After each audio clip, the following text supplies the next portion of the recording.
Now you'll have to excuse me. A few days ago I didn't have a voice, so let's go ahead and try this. There's nothing knife dudes like more than buying the same knife twice. Selling them, buying 3 more, selling all 3, then rebuying 1, wondering why they ever sold it. Sprint runs that sell out in 2 minutes, 3.0s, the Wharncliffe, bearings. It's how knife makers stay afloat these days. That and the annual raising of the MSRP. It's called kniflation, bro. And in the knife world, the saddest 6-word story is, for sale, grail knife, never used. In this particular instance, we have what we call a lightweight version. The Para 3 LT, or lightweight. They remove the liners, swap out the handle material, change it to a wire pocket clip, give it a cheaper steel, but they retain the lock in the same basic proportions. So it's cheaper, lighter, and feels slightly better in the hand. So why not go ahead and buy at least your second Para 3? Am I right? But before we go any further, let's look at the dimensions, like the overall length and weight. When the original Para 3 has a different measurement, we'll see it in parentheses. Weight is the obvious change. Blade length and cutting edge. So what is the most you own of any one knife? Sorry, a little congested here. Handle size and grip area.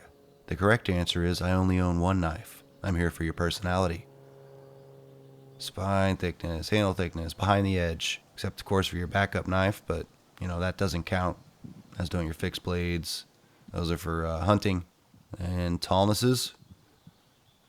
And there's the machete and the rest of the collection you have packed away, which really doesn't count because you got to drive to the storage shed to get them. So the Para 3 lightweight is designed to save you money. That is, of course, if you haven't bought one already.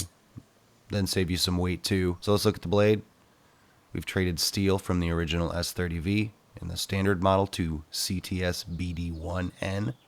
Although the Para 3 has seen numerous sprint runs with high-end steels, which you of course have in your collection. According to amazing fellow YouTube artist Cedric and Ada Outdoors, CTS BD1 tests a little lower in the rope cut test versus S30V, but better than VG10 found in the slightly cheaper, by like $20, Delica and Endura line.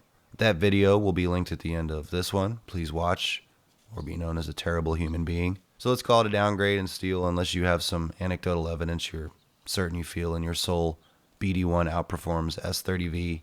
In that case, then I'm wrong. So you have Spyderco leaf-shaped blade here, flat grind, sharp out of the box. I think you're aware. So here you have the compression lock found in the standard Para 3 and the Paramilitary 2, as well as a few other Spyderco knives that I own. Anyway, so if I get this straight, Jack Farm Boy YouTube channel, he's a YouTube channel. I mean, he's a person, but he's his YouTube channel name. Bought this, sold it to Outpost 87, also a YouTuber, while I was borrowing it from Jack. But I'll link both of those guys at the end. Outpost 76 does edge retention tests too. But anyway, since it was a loaner, I didn't adjust the pivot because it's rude to do on another man's knife. So deployment is kind of stiff and not broken in yet. But you flick it open with one finger and flick it back kind of with one hand. Out of the box, it's slightly better than a lockback Spyderco as far as how quick you can deploy it. So expect a breaking in period or to do some pivot adjustment. Handle is nice and comfortable and improves on the ergonomics of the pretty good original by a bit because it gives a little more chamfering to the handle edges in the grip area. Same basic proportions in the hand as the Para 3 though, so it's not a knife for large hands. And since there's no liners, the handle is made of FRN instead of on the original Para, which was G10 over stainless steel liners. FRN is a high-grade plastic. Over the years I get comments on knives without liners as feeling cheap or flimsy with the FRN handles. My experience has been out of half a dozen or more knives I've broken on this channel, it's always been the steel or the aluminum that's broken. Never have I cracked, broken, or overflexed Spyderco's FRN, or even Benchmade's. And my hands are jacked, bro. I'm not saying it doesn't happen, but in my experience, the metal parts are more likely to fail on knives than the high-grade plastics that premium companies use like Spyderco, Benchmade, or Z Hunter. The clip. It's an improvement over the original clip by being deep carry and sliding in the pocket easier. Also, you feel it less when you squeeze the handle during use. It's swappable to the right or left side in a tip-up configuration only. The original clip on the Para 3 may hold a bit tighter to the pocket, but that's about it. Of course, they mount very differently to the knives, so you can't swap them between one another. Comparisons. We're getting there. Sorry. Para 3 LT isn't a budget knife. It's cheaper than the regular version, but it's still $90, then $95 or $100 in a year. It's made in the USA, so there's that, but I have a feeling workers' labor is a small component to knife prices nowadays, as Spyderco's most expensive production knives do come from Taiwan. I mean, it's still cheaper than the Benchmade Bugout, seen here. Both are linerless knives with FRN or GFN handles, although the Bugout has a larger handle and blade, which, I like more better. The Bugout would be my choice of the two.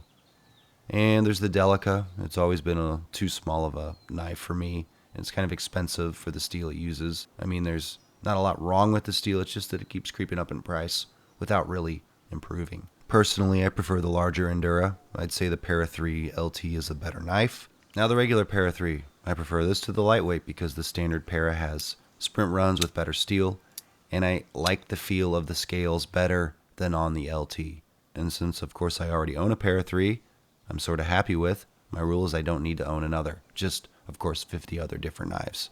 Or is it 100? I don't know. I'd like to state for the record that nothing about collecting anything makes a whole lot of sense. Alright, wrap it up because it sounds like I'm about to die. The Para 3 lightweight, I guess, has some slight ergonomic improvements over the standard Para 3. I don't know if it's enough to warrant the upgrade to downgrade in steel. If you're happy with your current Para 3, trading down to this may be a little underwhelming, but that money is burning a hole in your pocket. I get it. It's hard to say anything extremely positive or negative about the lightweight version. If you had to start with the Spyderco, I'd say the Tenacious is a better place than maybe the Para 2 or standard Para 3. The latter if you want a smaller knife. If you like this sort of review, subscribe. Say hello to my patrons here with a new larger font end card because one dude was complaining about his font size, but mostly because I've gotten some new patrons and the last single card was getting too small. You as a patron who gets really nothing other than this card, the trade-off, for me is like I get a complaint every now and then. I get it. It doesn't really bug me. So thanks, everyone. T-shirts are for sale below. Probably the only design I'll be doing for a while. Sold about 15, so it's extremely popular. Comment, click that bell, give the video a thumbs up. Thanks for watching.